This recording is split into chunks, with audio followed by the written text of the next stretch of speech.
fechar os seus olhos por um instante, curvar sua cabeça. Quero orar. Quero agradecer a Deus, porque eu sei que essa palavra de hoje, uma palavra extremamente desafiadora para nós. E eu sei que essa palavra vai ajudar a desafiar a sua vida, o seu coração. E a partir dessa palavra nós vamos viver dias transformadores e gloriosos no reino de Deus. Pai querido, eu te agradeço mais uma vez pela oportunidade de estar aqui ministrando a tua palavra, e com muito temor e tremor eu te peço, Senhor, perdão pelos meus pecados, pelos meus erros, reconhecendo, Senhor, as minhas falhas, sabendo que eu não tenho em mim mesmo nada que eu possa trazer ou convencer ou ensinar, se tão somente não for a tua palavra e o teu Espírito Santo me capacitando e falando através da minha vida. Então, Espírito Santo, tenha liberdade nessa noite aqui de fluir e falar na mente e no coração de toda essa amada igreja, de toda a mente e o coração de cada um dos teus filhos aqui. Nos provoca, nos desafia a vivermos o novo, a vivermos um novo ciclo, uma nova temporada, cheios da tua presença. Rasga os céus sobre nós nessa noite aqui, Senhor, e ministra, ó Deus, a tua palavra, de forma que possa produzir em nós mudança, que possa produzir em nós o efeito de uma vida que foi completamente mudada e transformada por Cristo Jesus, por aqueles que creem no seu nome. Essa é a nossa expectativa nessa noite, Pai. Usa a minha vida como instrumento nas suas mãos, em nome de Cristo Jesus. Amém e amém.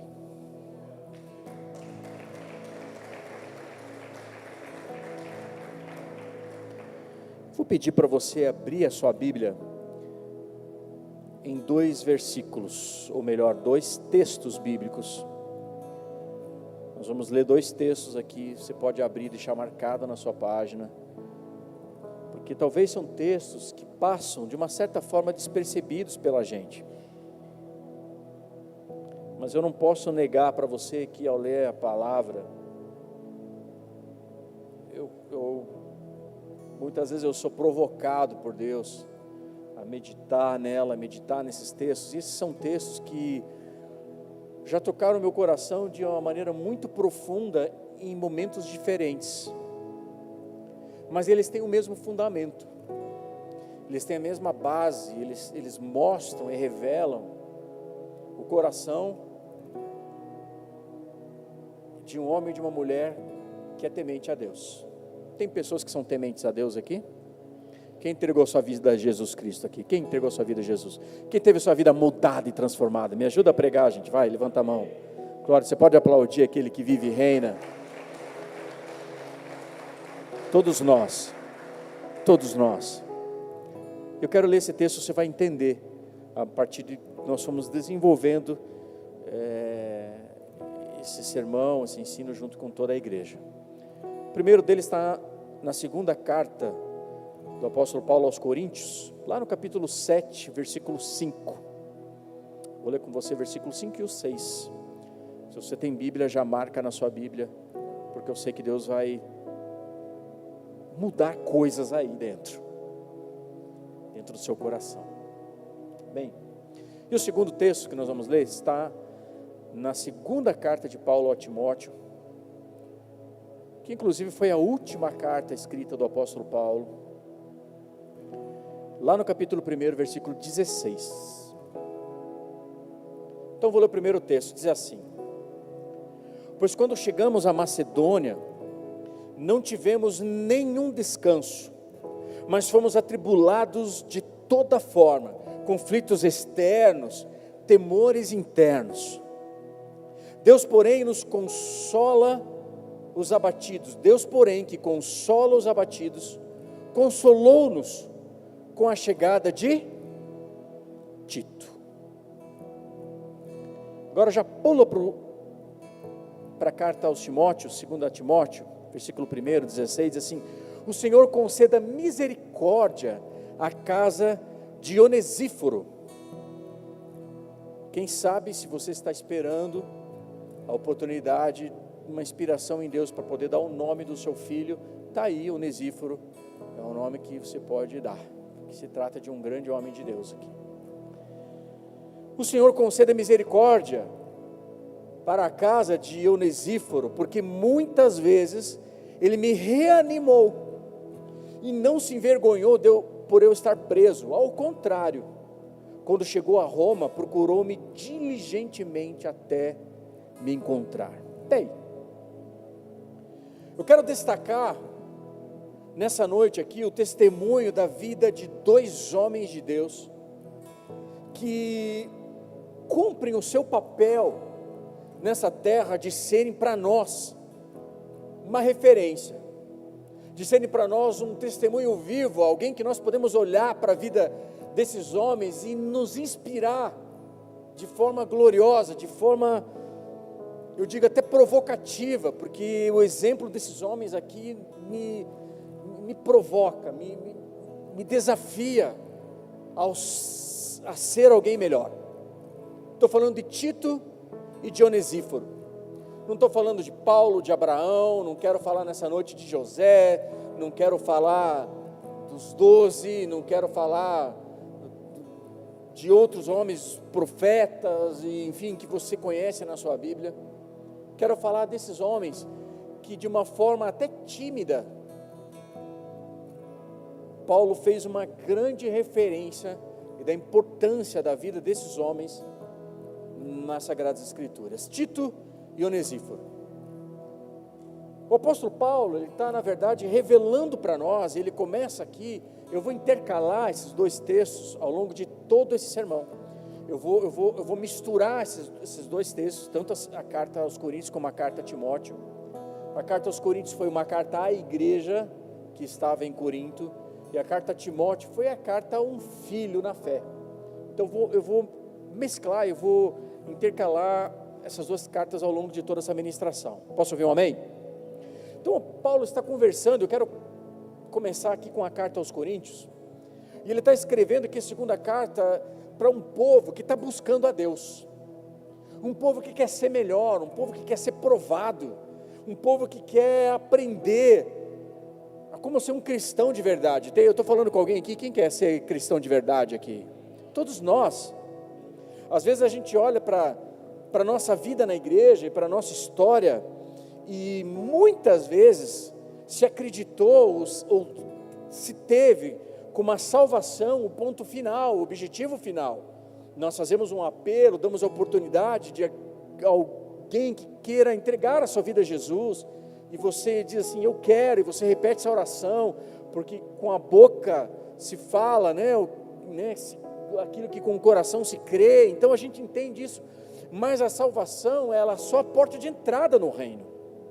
A salvação não é o fim, ela é só o começo de alguém que está constantemente aprendendo. E aqui tem um povo na cidade de Corinto, que inclusive era uma igreja muito desafiadora para se pastorear.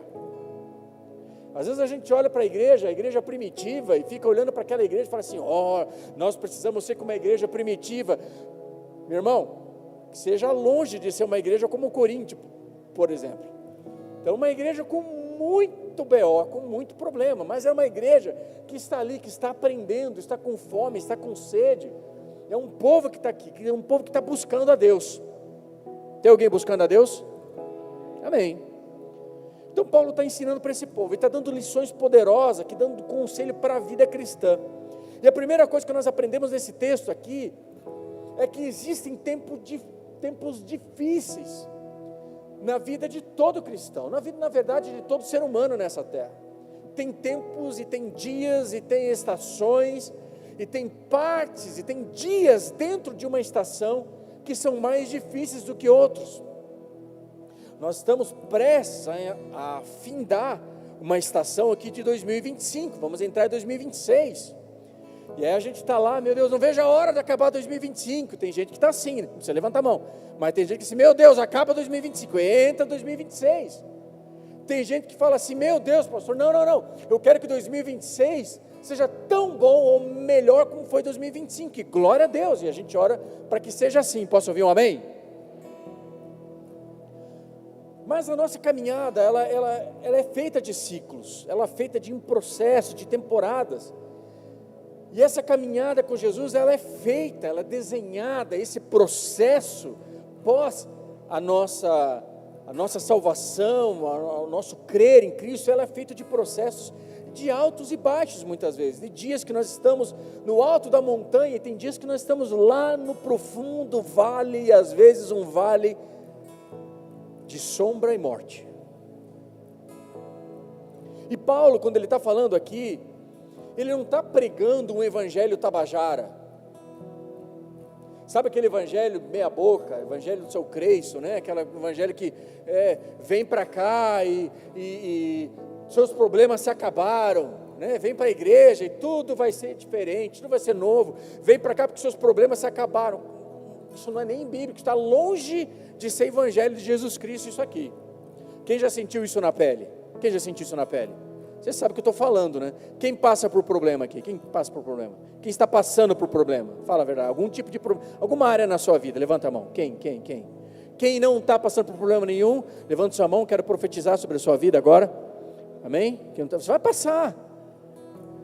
Vai passar. Tem jeito. A gente vai passar.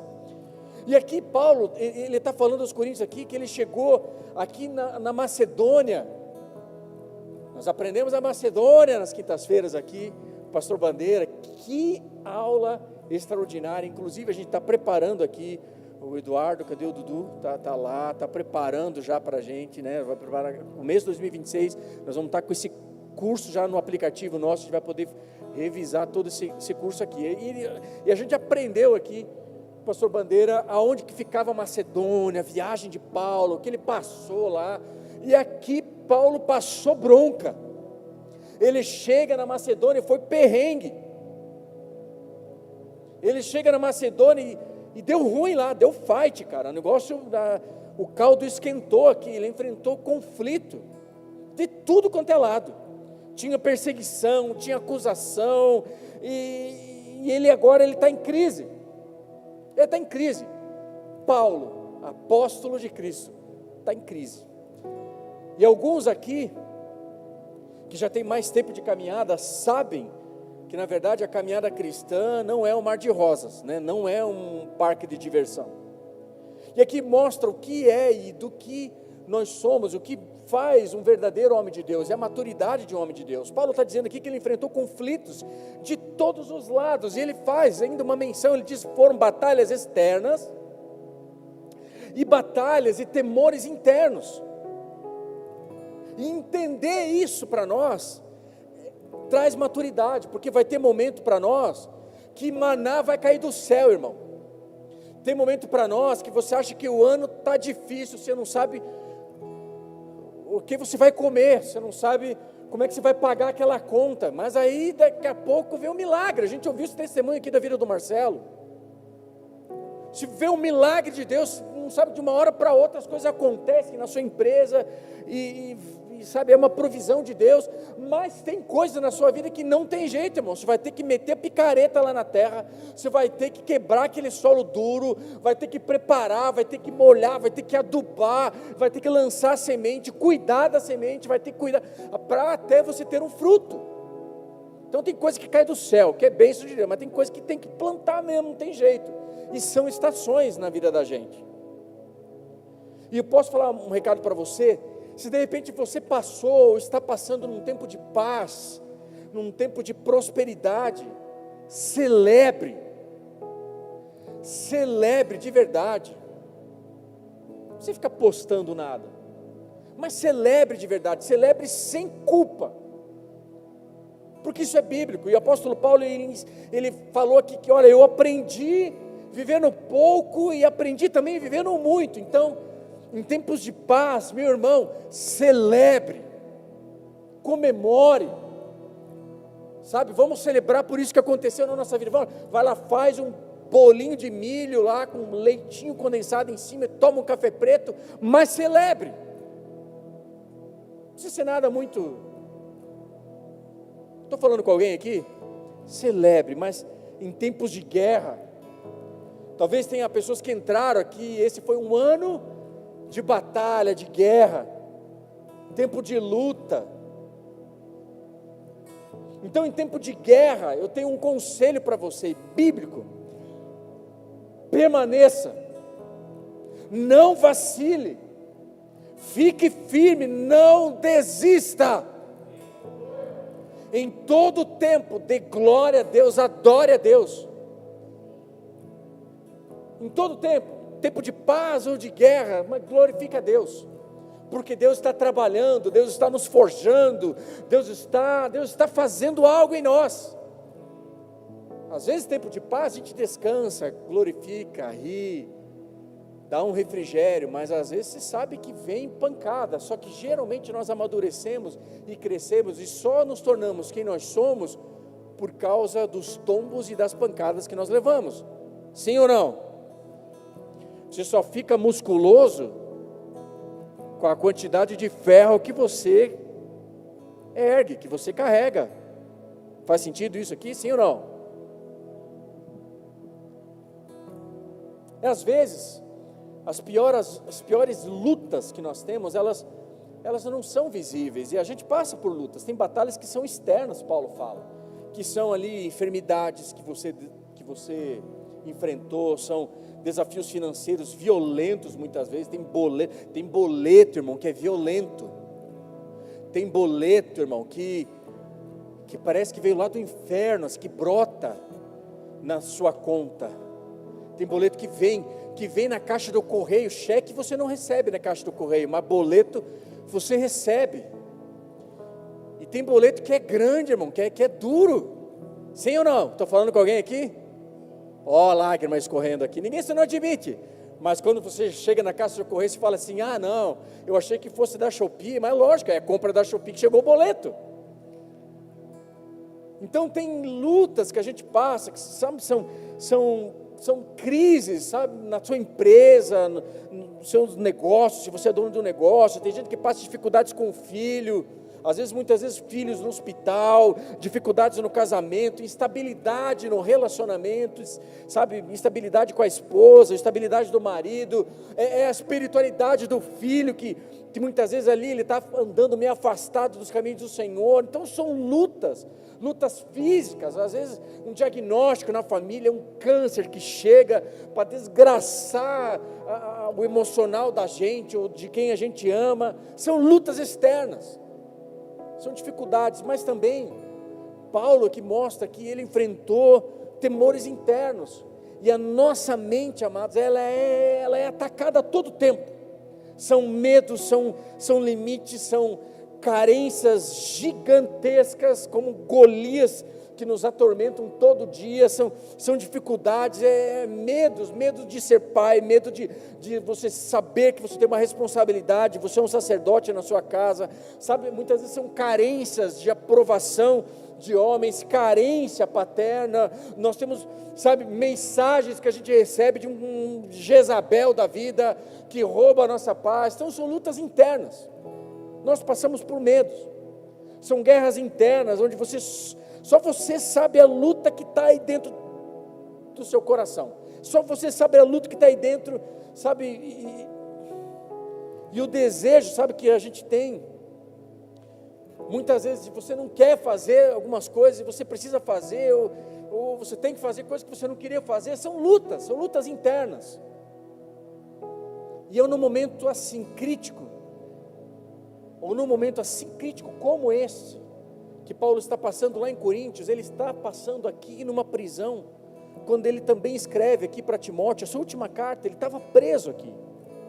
Paulo está condenado à morte, e ele havia recebido uma revelação de que a sua partida estava próxima, de que, sabe, os seus dias aqui nessa terra já estavam se acabando, ele não tinha mais amanhãs no seu calendário. E amados, só quem viveu uma experiência de não ter um amanhã, que valoriza com tanta intensidade, que dá tanta importância, com tanta verdade, que passa a dar valor ao que se é e não ao que se tem.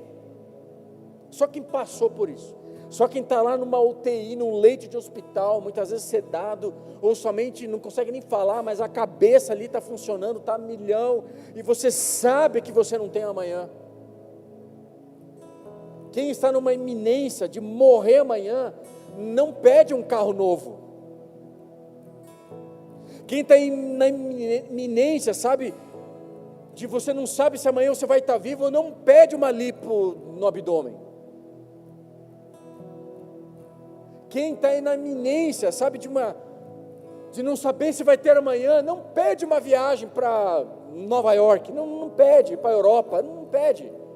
A única oração dele é: Pai, me ajuda, eu quero continuar vivendo. Senhor, se for pela tua vontade, tira tudo que eu tenho, mas prolonga os meus dias nessa terra. Eu quero continuar vivendo. Sabe por quê? Porque eu quero continuar vendo a minha esposa, o marido, eu quero continuar vendo os meus filhos, quero ver minhas filhas crescer, meus filhos crescerem. Eu quero isso.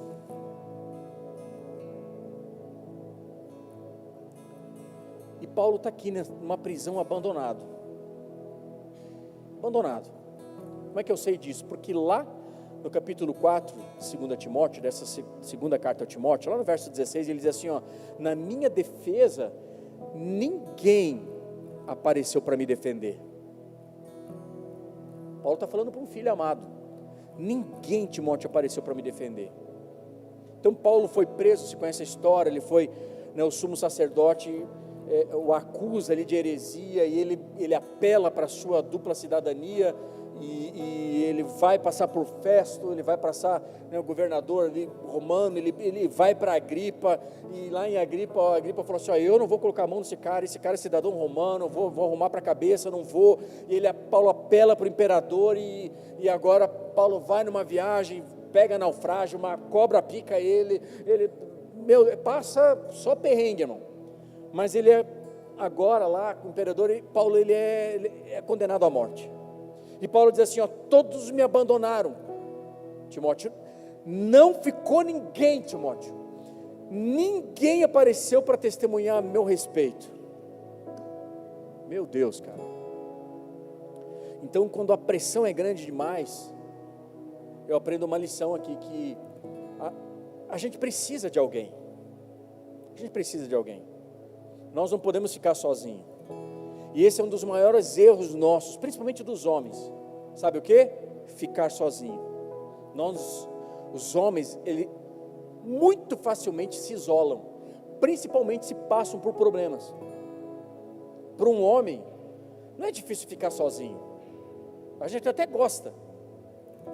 E isso é uma coisa até natural, porque quando Adão, ele é formado, quando Adão nasceu, só tinha um jardim ali. Era ele Deus, e estava ele no jardim, então ele aprendeu a viver sozinho, ele sabe o que é ser sozinho. A mulher não. Quando a mulher nasceu, já tinha Adão na terra, já tinha alguém, já tinha um companheiro. Então, para a mulher é difícil ficar sozinha, para o homem não. Mas para a mulher não, para a mulher é difícil ficar sozinha. A mulher precisa de companheiro, a mulher precisa de amiga. A mulher para ir no banheiro precisa de amiga. Ela não vai no banheiro sem ter uma amiga. Sim ou não? Que graça, vai fazer o quê com a amiga no banheiro? Já imaginou 2 homens conversando, daqui a pouco um pega no braço do outro assim, ó: vamos no banheiro, preciso fazer xixi. Irmão, você pode ter certeza que a galera que está na mesa vai olhar para você e falar assim: ei, ô irmão, acho bom você pegar um aconselhamento com o pastor. Então é estranho, mas para mulher não é. Mulher não fica sozinha. Homem não, cara. Homem vai lá, vai viajar. Ele gosta de viajar sozinho. Eu gosto de viajar sozinho. Às vezes quando eu vou para algum lugar, eu vou ministrar em outro lugar, eu trabalho, eu levo, até porque a pastora fala para mim: leva alguém, e eu aproveito para discipular. Eu aproveito para estar junto, eu converso, eu discipulo, eu gosto de ouvir os irmãos. Então eu vou, mas se eu pudesse, eu iria só sozinho. Eu gosto de ouvir pregação, eu sou muito pregação. Eu vou ouvir ali um podcast, eu estou ali, estou no meu tempo com Deus. Estou roçando grama, que agora eu comecei a roçar grama. Não, estou brincando, tá? Fica tranquilo. Eu sempre tenho um tiozinho que roça grama lá em casa. Ele não podia ir no final de semana. Aí eu falei assim: não, eu vou roçar a grama hoje aqui. Peguei a máquina, fui roçar, a pastora achou a coisa mais incrível, como se fosse a 8ª maravilha do mundo. Foi descobrir que postou no grupo: ó, meu marido aí, roçando grama. Foi misericórdia, irmão. Então a gente gosta de ficar sozinho, não tem problema. Só que Provérbios 18:1, a Bíblia nos ensina, e diz assim, que aquele que se isola faz mal para si mesmo. que ele que se isola faz mal para si mesmo. Diz assim que ele se rebela contra a sensatez, ou seja, a Bíblia está dizendo que é bobagem ficar sozinho, é tolice ficar sozinho, é ser tolo ficar sozinho. Então quando a gente está em crise, a gente pensa, olha, não quero incomodar ninguém, principalmente os homens aqui, não quero incomodar ninguém, pastor, sabe, vai que eu conto alguma coisa para alguém, alguém vai achar que eu estou em pecado, ou de repente eu até estou em pecado mesmo, eu não quero que ninguém fique sabendo, ou vai me olhar de uma maneira diferente, ou talvez se eu pedir ajuda para alguém, vai desfazer aquela imagem que eu estou tentando parecer de que eu sou melhor, de que eu sou o cara bom. Irmão, quem foi que disse que você precisa ser perfeito? Quem foi que disse, aonde que você aprendeu isso? Que você não pode errar? Quem foi que disse que um líder, que um pastor não erra? Que não tem sangue quente rolando na veia, que às vezes esse sangue esquenta? Quem foi que disse isso? Quem foi que disse que um líder não pode errar, que um pai de família não pode errar? Você tem todo o direito de errar, mas tem que ser o primeiro e tem que ser um exemplo e referência a ir lá e pedir perdão. Sim ou não? Outro dia eu estava em casa, uma situação, e eu estava meio agitado. Para eu estar agitado não precisa muito. Eu estava meio agitado, meio estressado naquele dia, mais do que nos outros. E eu não lembro que situação lá, eu pedi uma coisa para a Ana, mas a Ana, natural, né, temperamento mais fleumático, falou assim, não pai, faz você. Eu falei, o quê? Estou pedindo para você, como assim faço eu? Ela olhou para mim assim, calma, e eu despejei um monte de coisa em cima dela, mas não despejei em cima dela, despejei todo aquele fardo emocional que eu estava já dentro de mim remoendo, e quando ela falou alguma coisa que atravessou, para ela eu falei, me arrependi na hora, irmão, precisando na hora me constrangeu, fui lá, saí, esfriei a cabeça, voltei e falei assim, poxa, preciso ser referência para minha filha. Falei assim, filha, e minha filha tem 19 anos de idade. Falei assim, filha, eu não merecia ter levantado a voz para você desse jeito. Você não merecia que eu levantasse a voz para você desse jeito. Aliás, ninguém merece. Então eu perdi a cabeça, estava meio agitado aqui, falei para você coisas que eu não devia, né? Ou reagi de uma forma que eu não devia, eu interpretei errado, eu sei que não era isso que você quis falar. Poxa, me perdoa. Daí abracei ela, falei, claro pai, imagina, está tudo certo. Falei, não, mas eu sei que está tudo certo, mas eu preciso esclarecer, poxa, me perdoa. Então a gente tem que ser referência. Você pode errar, mas tem que ser referência até para pedir perdão. Vamos aplaudir Jesus por isso?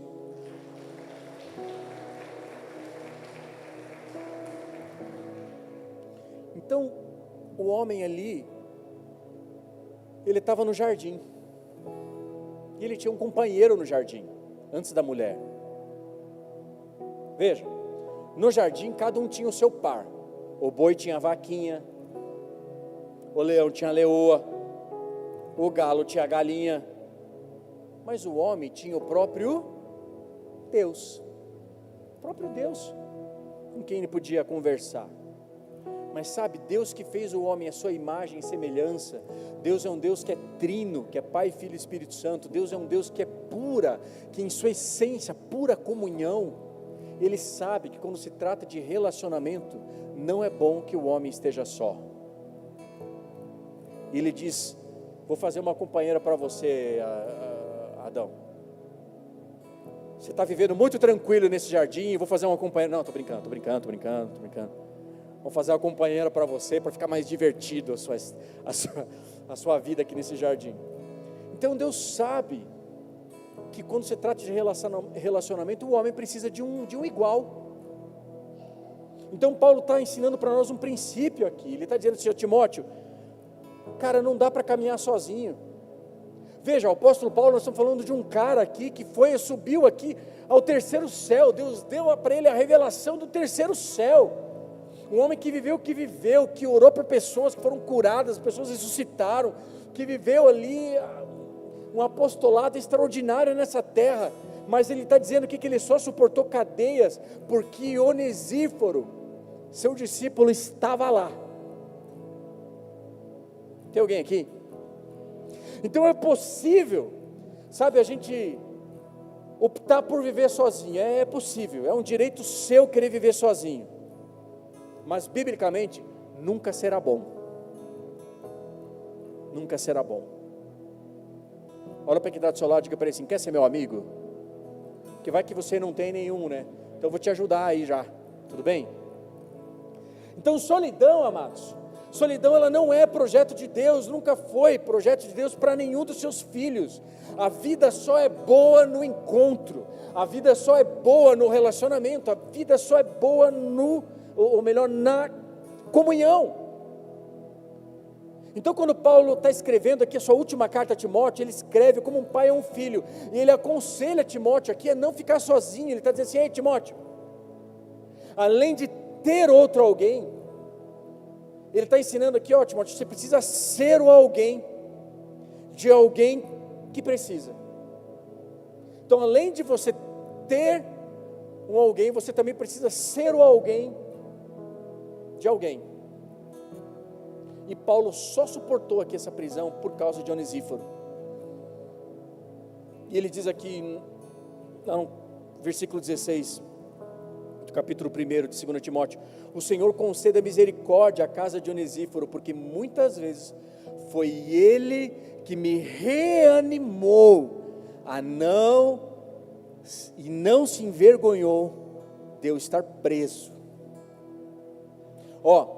Lá na frente Paulo vai dizer assim, fui lá, estava em julgamento, estava no tribunal, não apareceu ninguém para me defender, mas Onesíforo foi lá na prisão, não teve medo de ser chamado de cristão, de ser um discípulo meu, de correr o risco de perder sua vida e ser preso como eu, porque ele pregava como eu. Não, ele foi lá, e ele me reanimou, e eu fui para o contexto mais profundo nessa palavra reanimou aqui, e o sentido aqui, o original dessa palavra no grego aqui significa anapuxo, acho que é isso que se fala, mas significa refrigerar.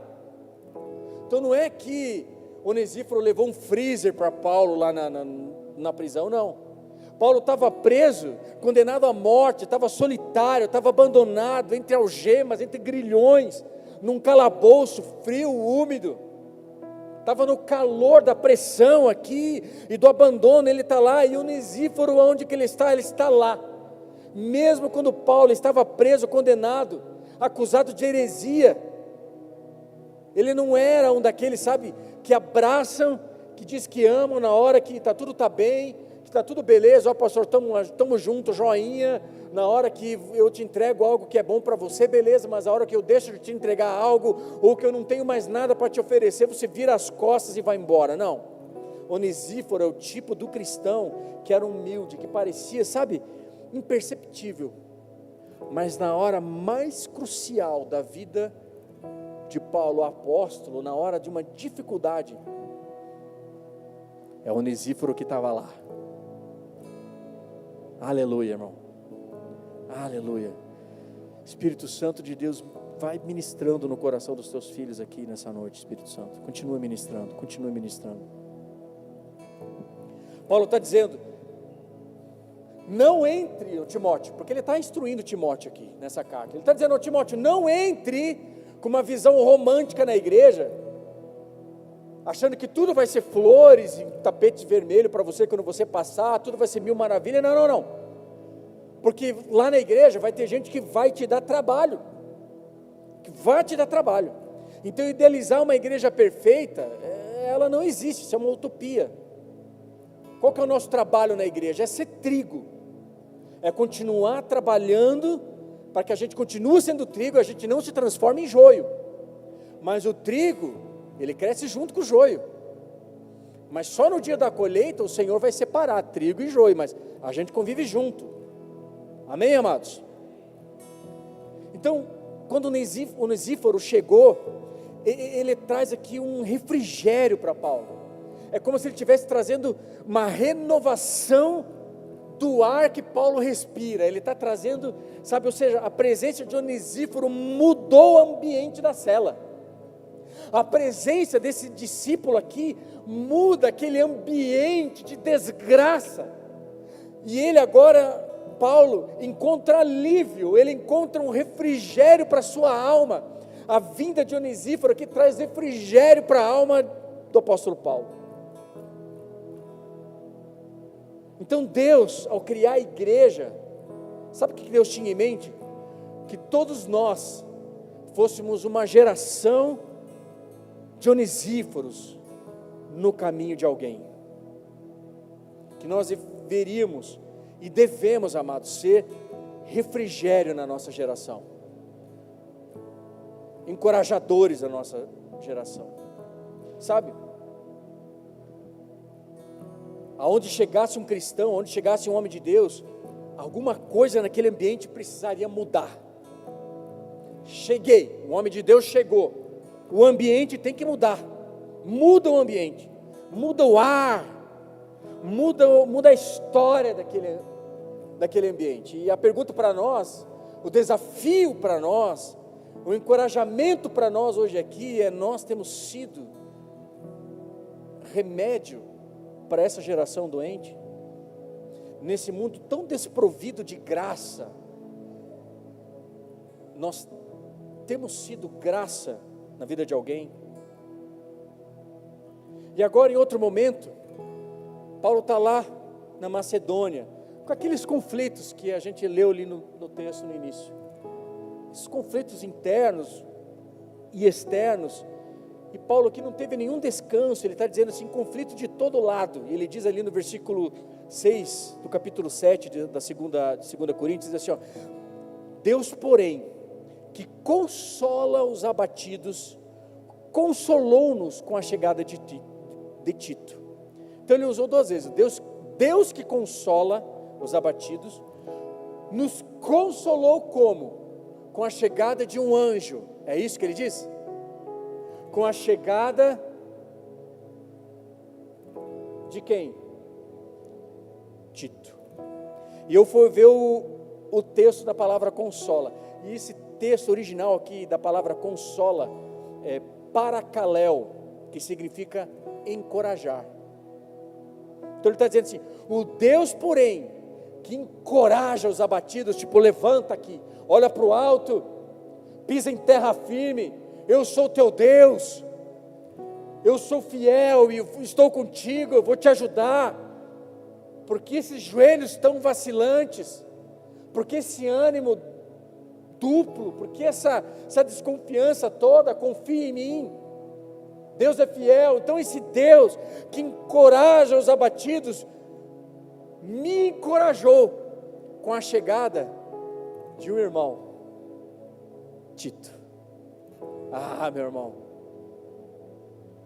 Paulo estava em guerra, Paulo estava em crises terríveis no seu coração, na sua emoção, ele está com muitos medos aqui, mas Deus nos consola, o Deus que encoraja, mandou Tito, não mandou anjo, não mandou uma voz do céu, Deus que consola, Deus que encoraja, manda um homem, Tito.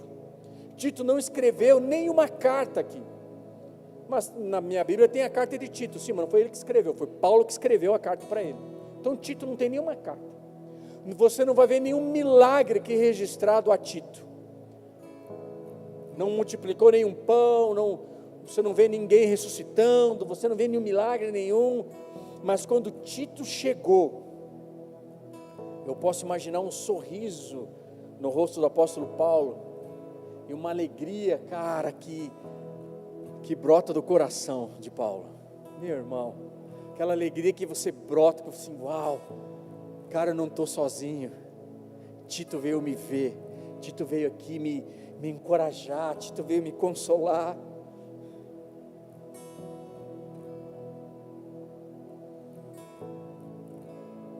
Sabe, eu fico imaginando como se Paulo estivesse dizendo, Jesus, obrigado por ter me enviado o meu amigo, um cara aqui que acredita em mim, que chora comigo, que me tirou de casa, que me trouxe para esse culto, às vezes num ambiente de desespero, que ligou para mim, que me convidou para ouvir aqui a tua palavra.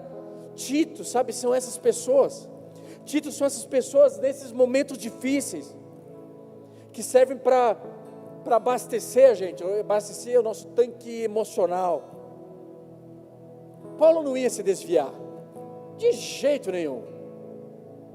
Mas quando Tito chega, ele traz ânimo, ele traz alegria, ele anima, ele encoraja Paulo a dizer assim: obrigado, Jesus, porque o Senhor enviou um amigo aqui. Sabe, Titos e Onesíforos são amigos de Deus, e são amigos que Deus levanta, e também são amigos que nós somos chamados a ser. Sabe, Titos e Onesíforos são homens, de uma forma prática aqui, são aqueles que não celebram somente as nossas conquistas, mas eles celebram a nossa vida, se alegram com a gente. Sabe, quando você está vivendo um momento bom, uma fase boa, uma fase de paz, de prosperidade, de tranquilidade, ele vê que você está se alegrando, ele fala assim: cara, glória a Deus pela tua vida, irmão, uau, prosperou, glória a Deus, tá de camisa nova, né, e meu dezão nada, não é assim que a gente brinca? Mas a gente fica feliz, a gente brinca lá, irmão, glória a Deus pela sua vida. Amigo de verdade celebra com você,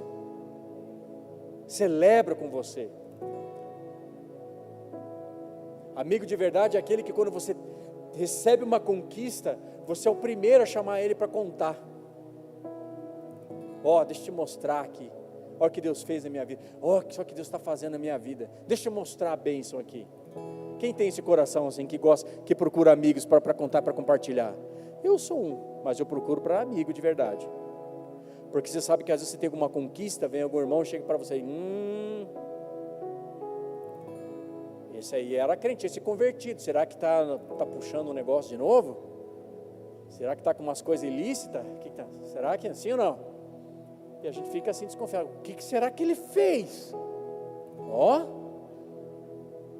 Então amigo de verdade celebra com você, amigo de verdade, ele chega para você, amigo de verdade, como Tito e como Onesíforo, é aquele que chega para você e diz assim: você é picareta, hein? Você está fazendo esse negócio aqui, vai dar ruim para você, para a tua empresa, para o negócio, larga a mão disso, você é homem de Deus, toma vergonha nessa sua cara aí, Jesus mudou a sua vida, a sua história. Amigo de verdade faz isso. Só que sabe o que acontece? Às vezes quando você faz isso, você é um amigo de verdade, tem gente que sai da igreja, ele abandona você, porque você falou a verdade para ele, porque ele acha que você está com inveja dele. Amigo de verdade fala assim: acho que não vai dar bom não, hein?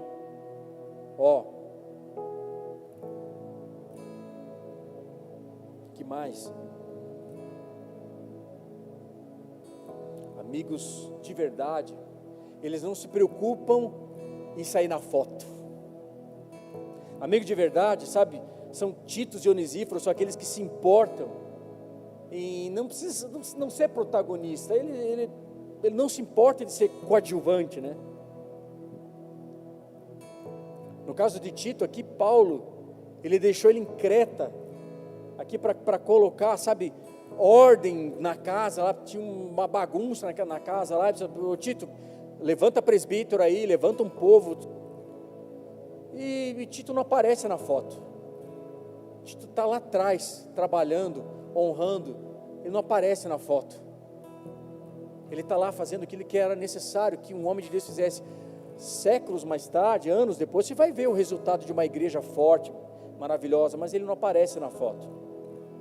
Sabe, irmãos, eu tenho o privilégio de nessa vida eu já ter sido Tito e Onesíforo na vida de muita gente. Eu já entrei no carro com homens que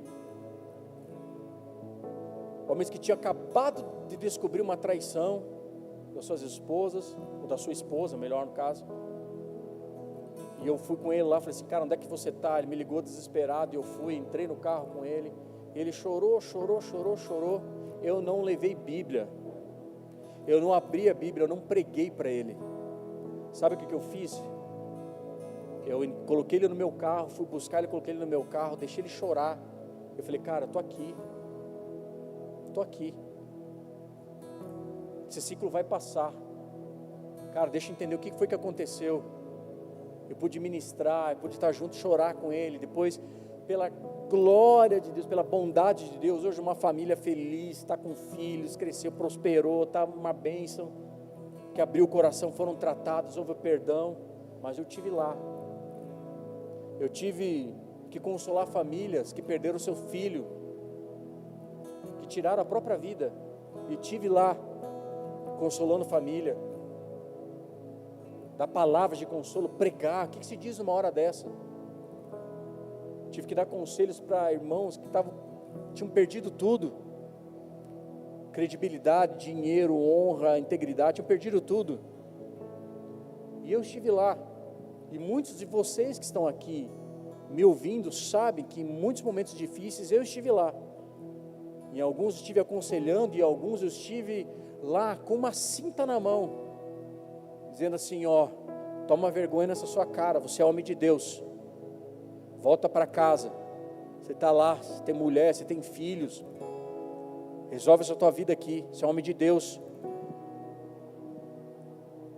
Tive o privilégio de ser Tito e Onesíforo, e não fiz nenhuma dessas coisas porque eu sou um pastor. Não fiz. Fiz sim todas essas coisas porque eu sou um cristão. Posso ouvir um amém? Então isso não é uma responsabilidade de um pastor. Não sou um funcionário da igreja. Não sou. Tem gente que acha, mas eu não sou. Fiz isso como um dever de cristão. Fui Tito e fui Onesíforo na vida de muita gente. Mas sabe o que é mais alegria, o que mais me motiva e é mais desafiador? É que teve momentos que eu não sabia aonde pisar. Eu já passei por momentos que eu não tive chão.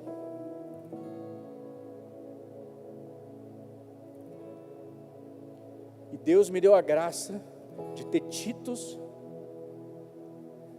e Onesíforos me consolando e me encorajando lá. E só por isso que eu estou aqui hoje ministrando.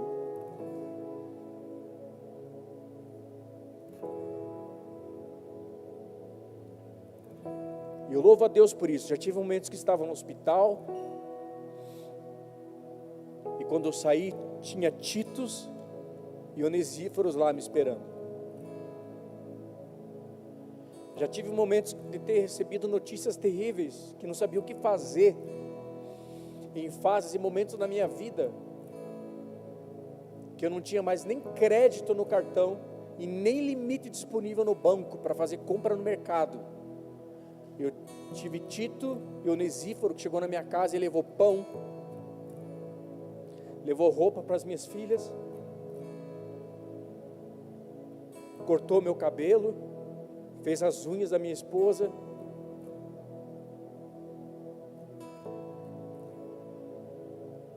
No auge dessa tribulação, como parece que ela não passava nunca, recebi um diagnóstico, precisava fazer uma cirurgia de emergência. Não tinha recursos para fazer, porque o plano não cobria. Mas Deus levantou Titos e Onesíforos.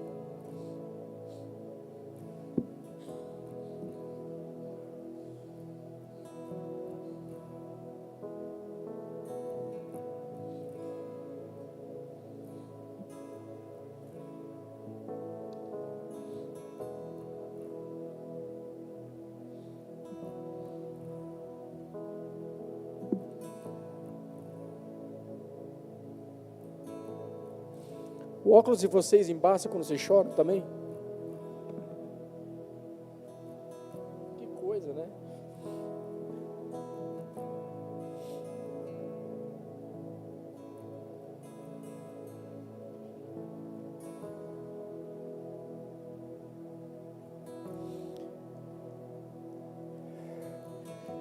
E o Espírito Santo me encorajou muito.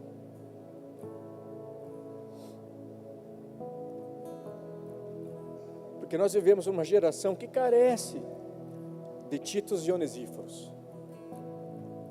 Gente que traz consolo, gente que traz encorajamento, gente que traz refrigério para a alma da gente.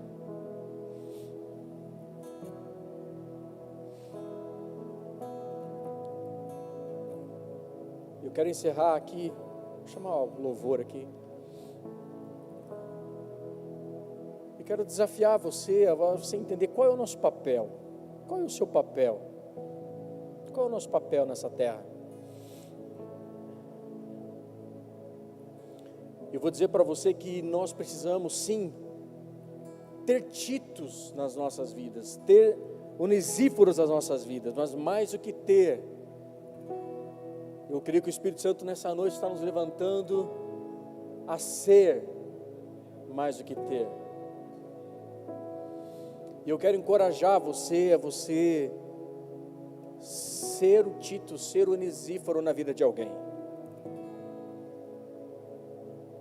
Nunca, em toda a minha vida, minha caminhada, eu pensei, eu cogitei em me desviar e abandonar Jesus. Nunca, toda a minha vida.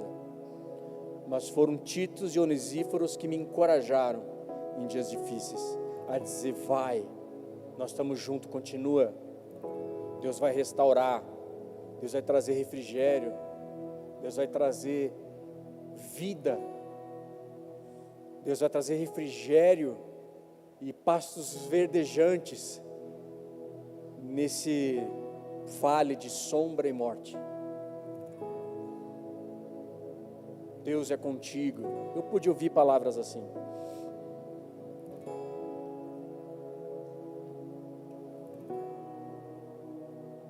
E eu quero encerrar aqui nessa noite dizendo, sabe, se você é um abençoado, quero te fazer uma pergunta. Quem é abençoado aqui? Vai, quem se sente abençoado? Mas agora eu quero fazer uma outra pergunta. Responda para você mesmo. Quem é abençoado pela bênção que você é?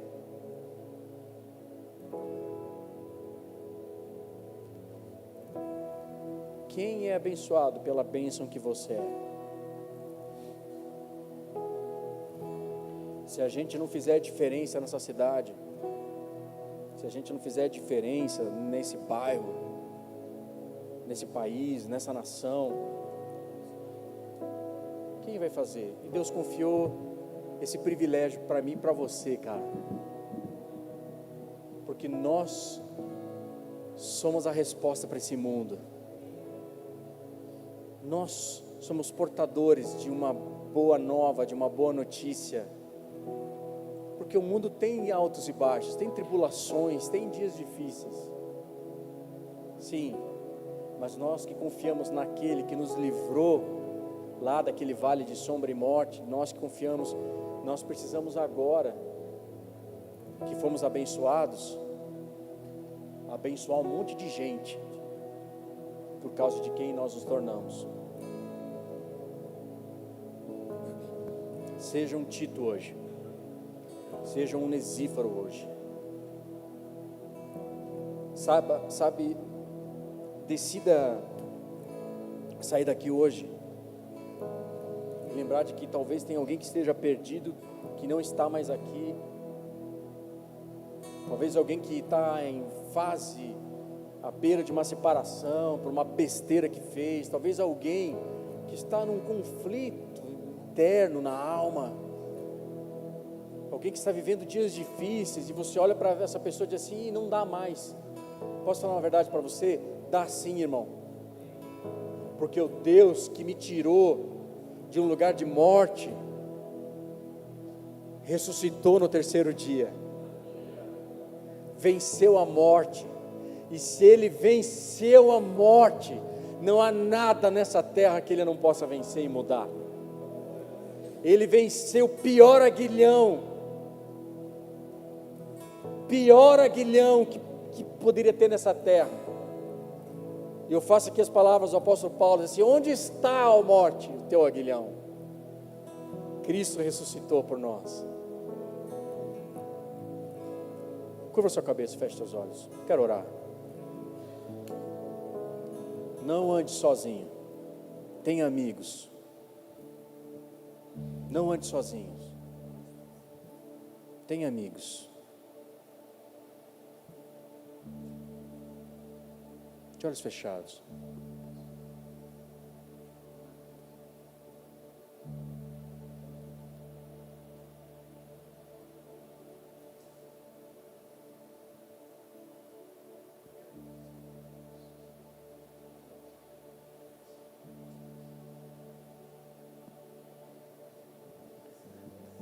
Talvez você está aqui pela primeira vez, ou é convidado de alguém. Eu tenho frequentado esse culto já algumas vezes. Eu quero fazer uma oração aqui por você e com você. Talvez você que está aqui ouvindo esse culto pelo Spotify, pelo YouTube, ou pelas mídias sociais, ou pelo aplicativo da igreja, mas você hoje está aqui, você deseja entregar a sua vida a Jesus. Eu quero orar por você. Se esse é você que crê em Jesus de todo o seu coração, eu quero te ajudar a você confessá-lo com a sua boca, que Ele é o Senhor da sua vida. E se esse é você, todos de olhos fechados, eu queria que você levantasse a sua mão, onde você está, eu quero orar por você. Você que deseja entregar a sua vida a Jesus. Isso, levante sua mão bem alto, eu quero orar por você. Repita comigo essa oração, dizendo: Senhor Jesus, Senhor Jesus, nessa noite, a minha vida é tua. a minha vida é tua.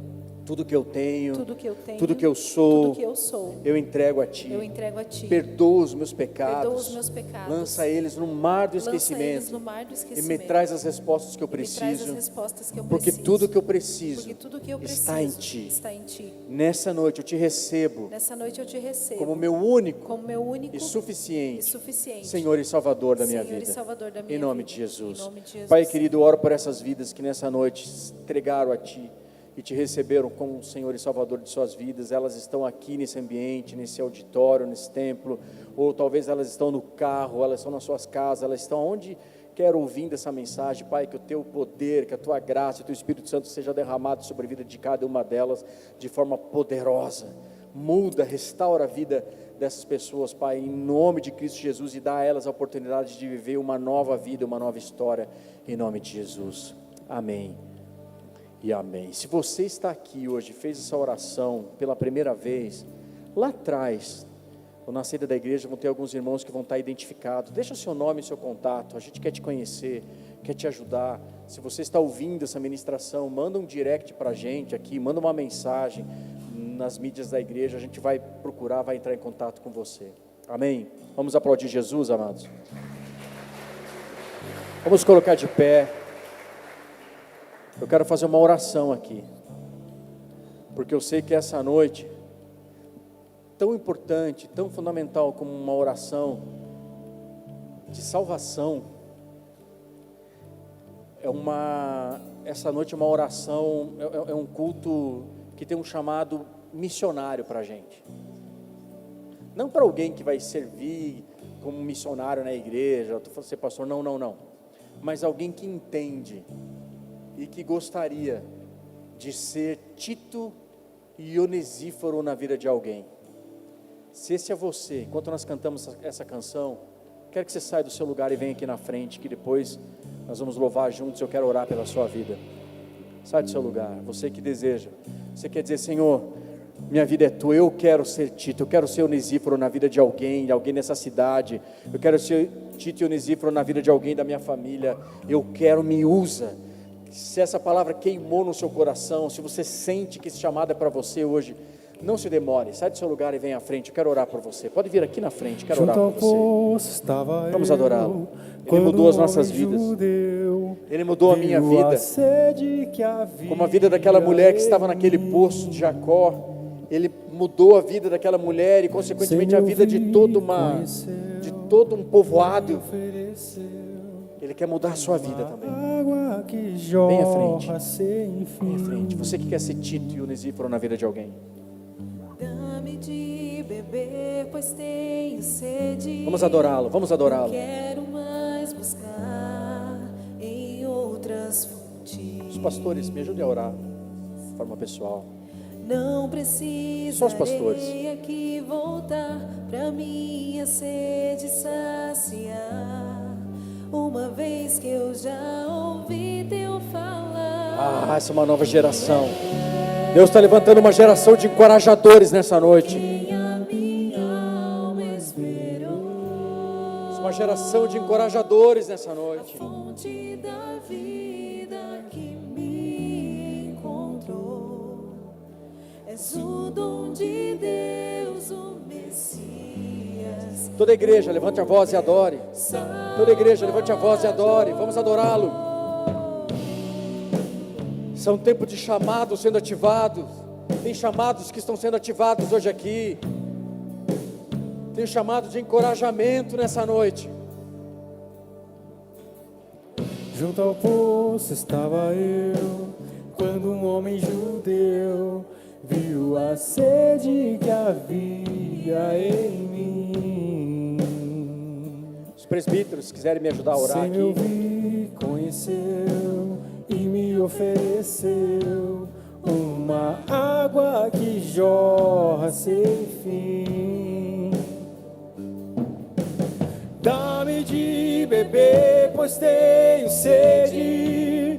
Não quero mais buscar em outras fontes. Não precisarei aqui voltar pra minha sede saciar, uma vez que eu já ouvi teu falar. Tu és quem a minha alma esperou, a fonte da vida que me encontrou. És o dom de Deus, o Messias, o meu Salvador. Vamos adorá-lo, vamos adorá-lo. A quem a minha alma esperou, a fonte da vida que me encontrou.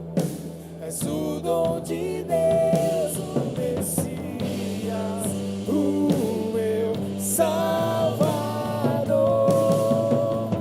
Dá-me de beber, pois tenho sede. Não quero mais buscar em outras fontes. Não precisarei aqui voltar pra minha sede saciar, uma vez que eu já ouvi meu falar. Dá-me de beber, pois tenho sede. Não quero mais buscar em outras fontes. Não precisarei aqui voltar pra minha sede saciar, uma vez que eu já ouvi teu falar. Tu és quem a minha alma esperou, a fonte da vida que me encontrou. És o dom de Deus, o Messias, o meu Salvador.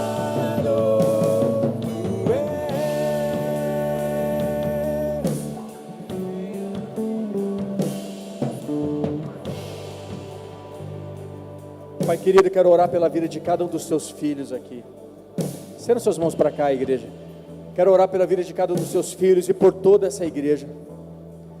Pai, que o Senhor está aqui nessa noite, nós te louvamos, porque eu vejo claramente o Senhor levantando uma geração aqui, uma geração de encorajadores.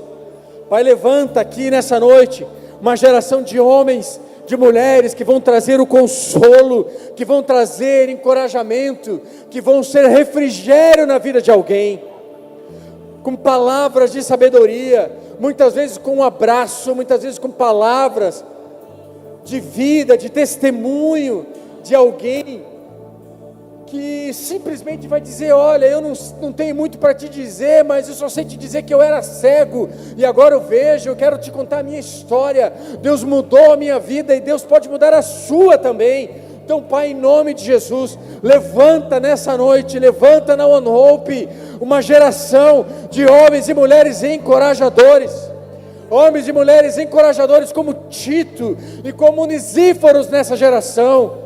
Não homens que estão preocupados com o palco, não pessoas que estão preocupados com títulos, não gente que está preocupado em sair bem na foto, não, mas gente que está preocupado com vida, gente que está preocupado com o coração de pessoas, que se alegra, que caminha a segunda milha, que chora com os que choram, que se alegra com os que se alegram. Esse tipo de gente, ensina-nos, Pai, ensina-nos nesse tempo, nessa temporada que em breve se inicia, Pai, a nós vivermos uma igreja nesse nível de comunhão, de intensidade. Nós precisamos do encontro, nós precisamos da comunhão, nós somos um povo que precisamos de relacionamentos de verdade, independente daquilo que fazem para nós.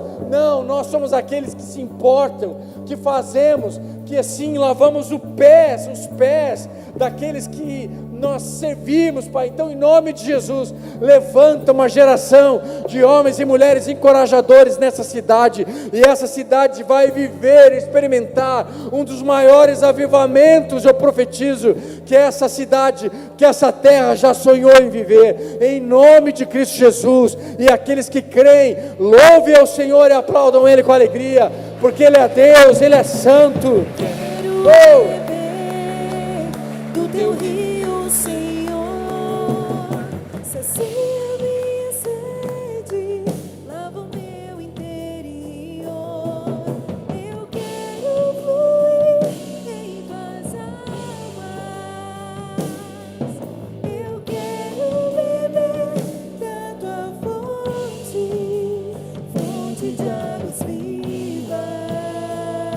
Você pode adorá-lo, acenda as luzes para mim, você pode adorá-lo. Quero beber Declare a Ele. do teu rio, Senhor. Isso, declare. Sacia minha sede, lava o meu interior. Eu quero fluir em tuas águas, eu quero beber da tua fonte, fonte de águas vivas.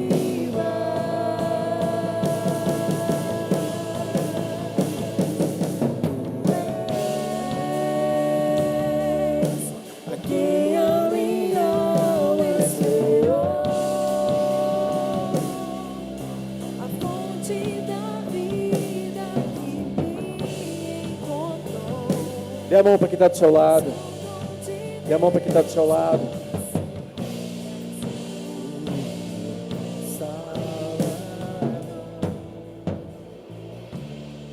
Repete comigo. Se Deus é por nós, quem será contra nós? O Senhor é o meu pastor, e nada me faltará. Oremos juntos. Pai nosso que estás nos céus, santificado seja o teu nome. Venha a nós o teu reino. Seja feita a tua vontade, assim na terra como nos céus. O pão nosso de cada dia nos dai hoje. Perdoa as nossas dívidas, assim como nós perdoamos os nossos devedores, e não nos deixes cair em tentação, mas livra-nos do mal, pois teu é o reino, o poder e a glória para sempre. Amém. Mais uma vez, estende suas mãos para cá. Que o amor de Deus Pai, que a graça de Jesus Cristo e a comunhão do Espírito Santo seja com cada um de vocês, até que Ele venha. Como servo do Deus vivo, abençoo você, a sua semana, e profetizo uma mudança radical na sua maneira de ver e de ter e de ser um cristão, que você possa se imaginar, que Deus possa preparar e que o Espírito Santo possa capacitar você para ser um Tito e um Onesíforo nessa geração, uma geração de encorajadores, em nome de Cristo Jesus. Amém. E amém. Dê um abraço que está do seu lado. Diga: tamo junto, meu irmão.